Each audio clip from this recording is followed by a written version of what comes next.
It's okay to make things that feel incomplete.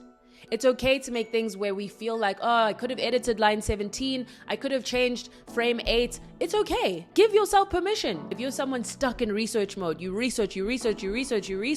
Or you're someone stuck in editing mode. You edit, you save to drafts. Oh, I do that all the time.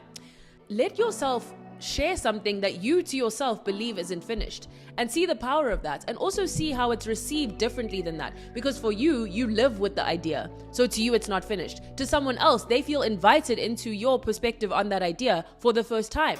Hello soul sibling, hello sunshine, hello divine and magical being. Welcome or welcome back to the Soul Salon. I hope you enjoyed today's soul session. Every single time I create something, I face this kind of dilemma, because I'm so aware of what I didn't say, what I could have said, what I could have said differently, what I could have expressed in a way that was more inclusive or more clear, or I could have told a story to really bring the aliveness of what I was trying to say into more focus. I could have brought in a metaphor. There's something that I forgot to say that I actually had prepared to say before.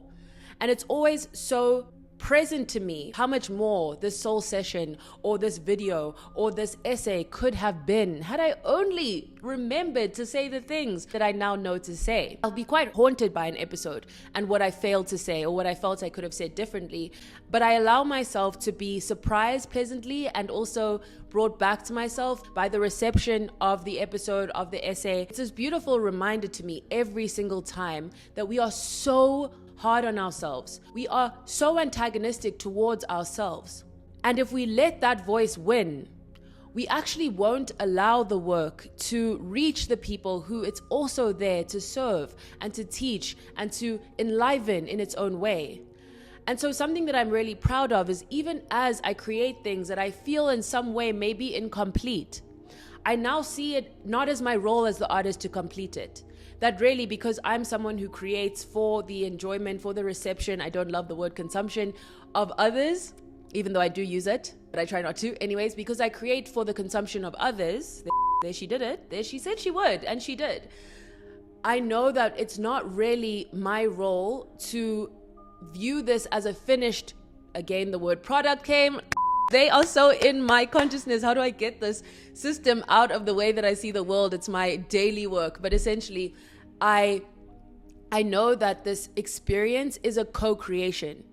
It's not something that I can do on my own.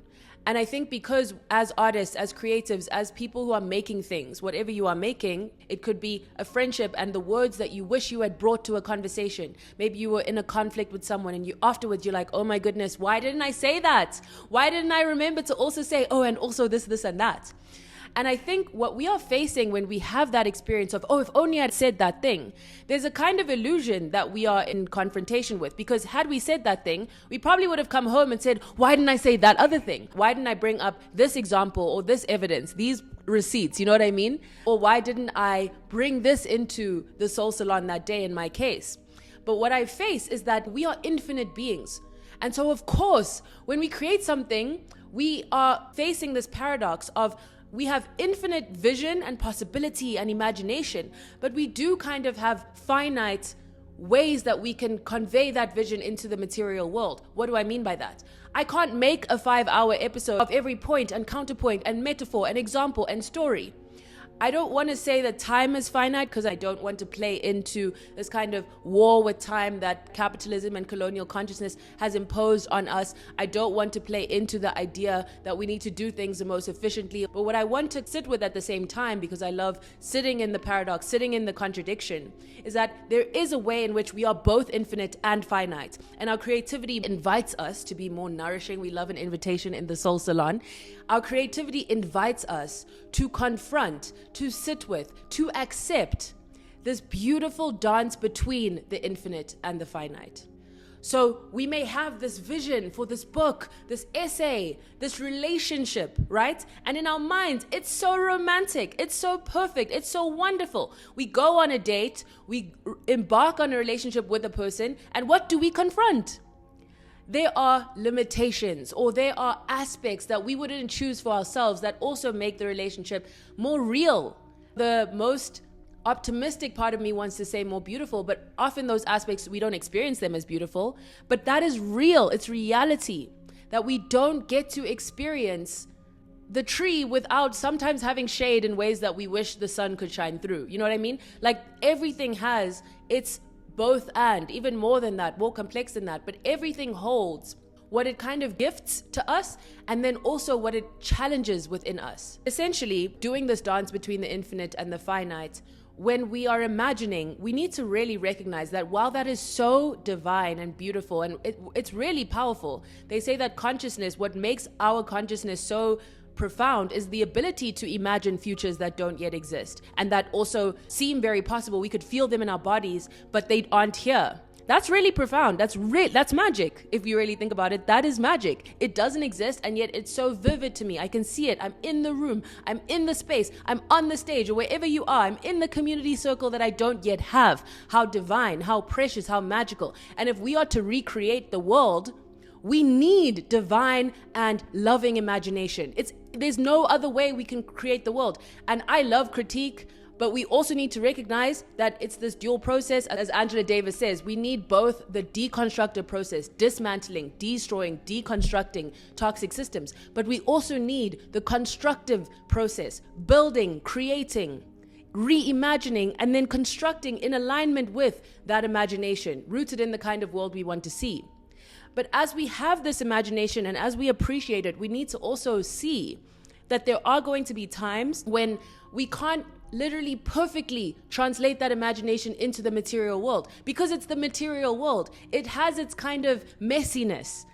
It has its obstacles. I don't even like the word obstacles, but it's messy. You know what I mean? It's like if you imagine a painting, cool, then you try to make the painting, you're going to make a mess. And it's not instantly going to be exactly as you imagined, often maybe because your skill level, to put it that way, is not yet in alignment with the vision that you have. And that's perfectly fine. And I even think my best friend was telling me, Zadie Smith, the author, she even feels like she has to forgive herself all the time for not being able to live up to her vision. She's a best-selling author. She's world-renowned.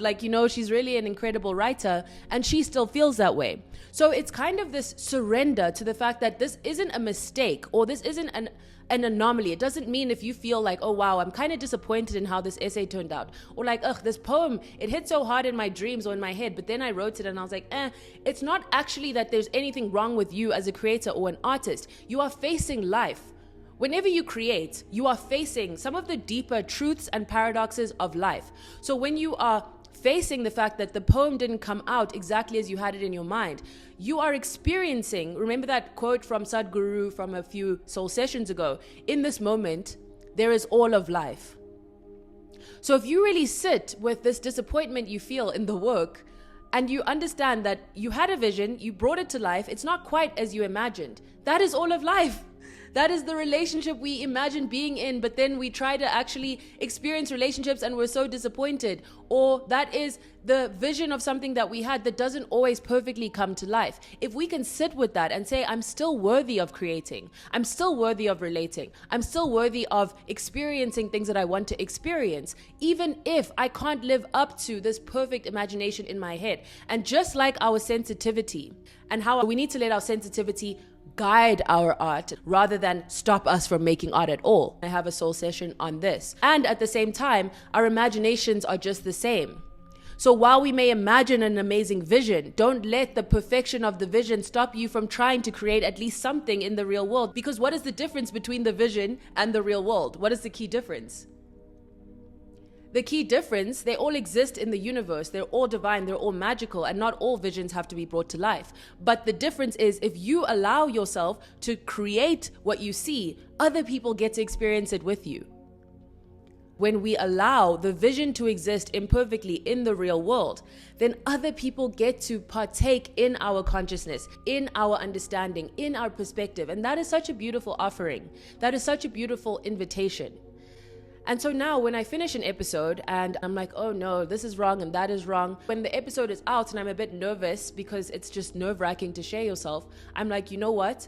I honor that I gave of myself. I offered myself. I offered my perspective, and it's not on me to decide how that's going to be received.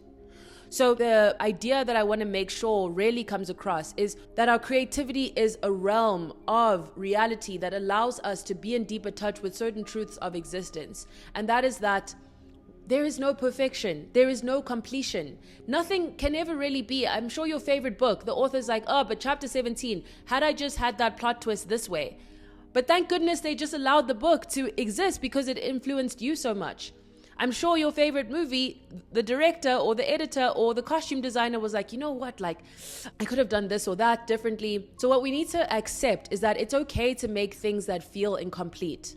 It's okay to make things where we feel like, oh, I could have edited line 17. I could have changed frame 8. It's okay. Give yourself permission. If you're someone stuck in research mode, you research.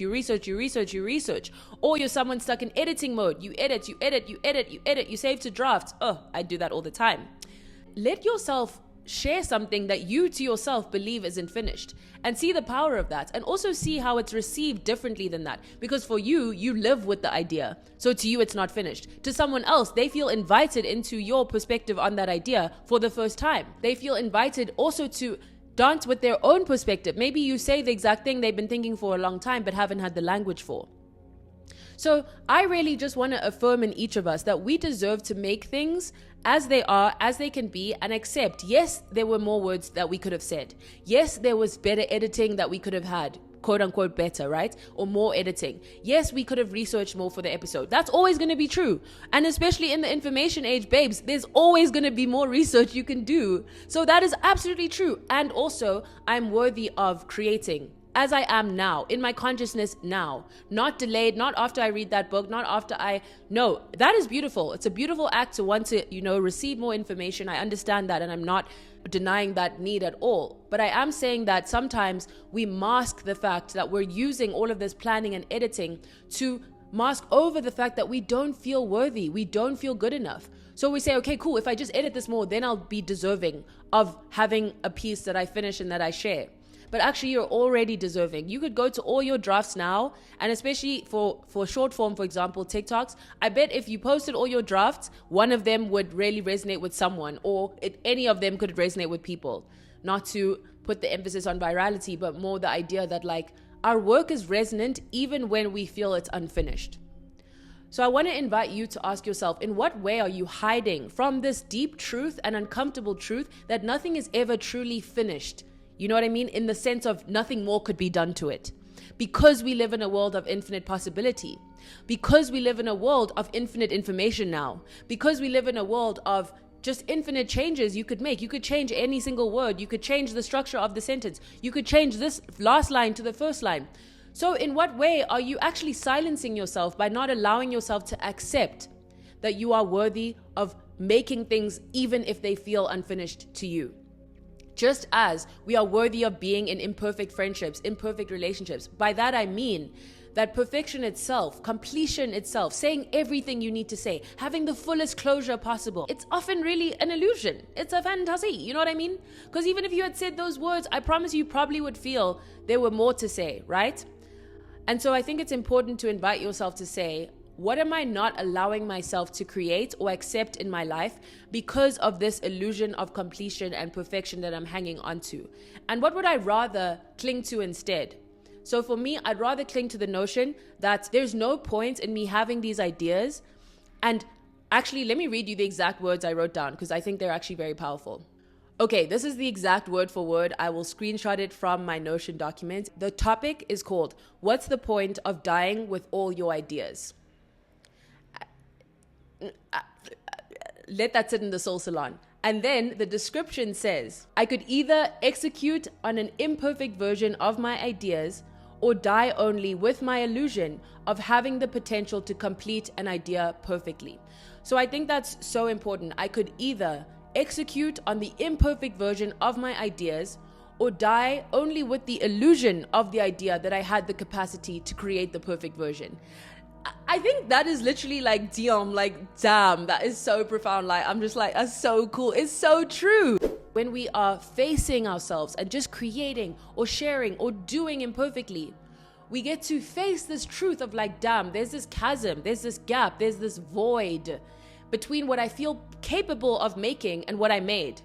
That's hard, but let's talk about a void. It's very powerful. If we sit in the void and we say, this void is also me.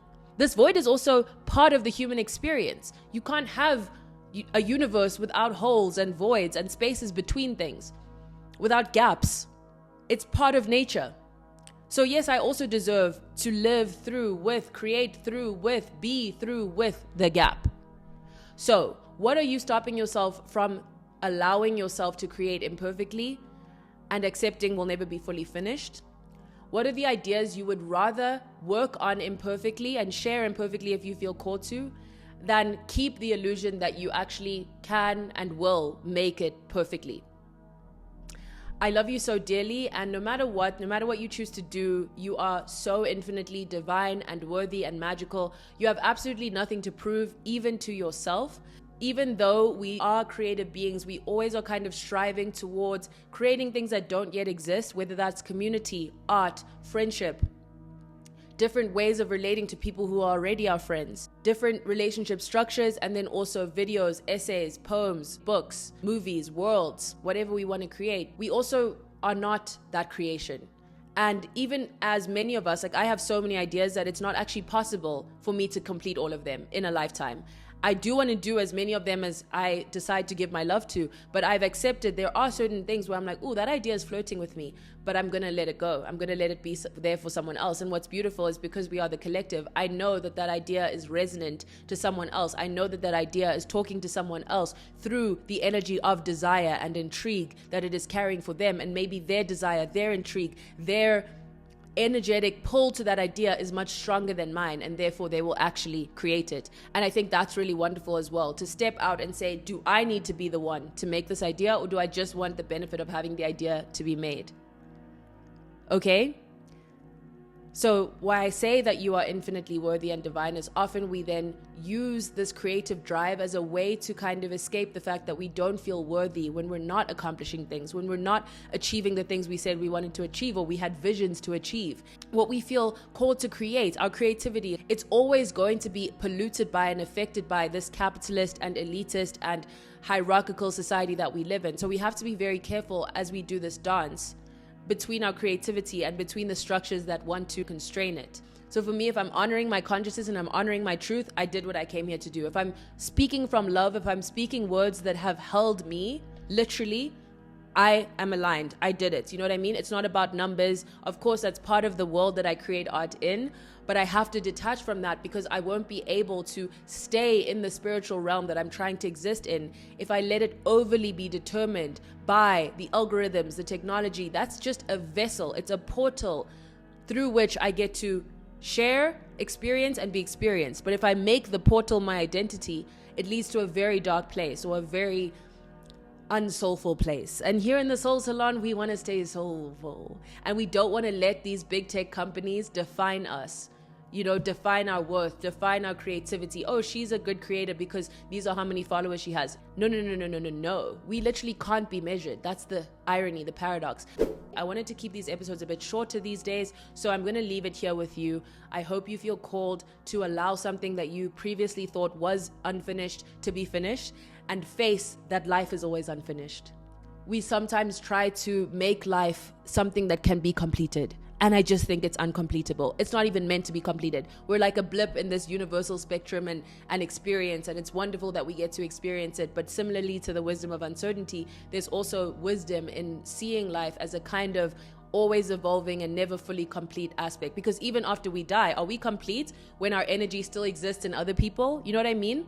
So when there are people whose energy exists within us that we don't even know, like ancestrally, but also just like as a collective, we're affected by people in ways we don't even understand. So anyways, let me not keep going, because I could keep going. I hope you enjoyed today's soul session. I hope you experience yourself as magic. I hope you look for the mirrors in the universe, in your community, that reflect that love and magic back into you, because those mirrors exist. They exist in friends that you have yet to meet. They exist in lovers you've met to love. They exist in music. They exist in podcasts. Are we attuned? Are we aware? Are we seeing the possibility? Okay, I love you so much, and I hope that you create magic and share it with the world, even if it doesn't feel fully complete to you.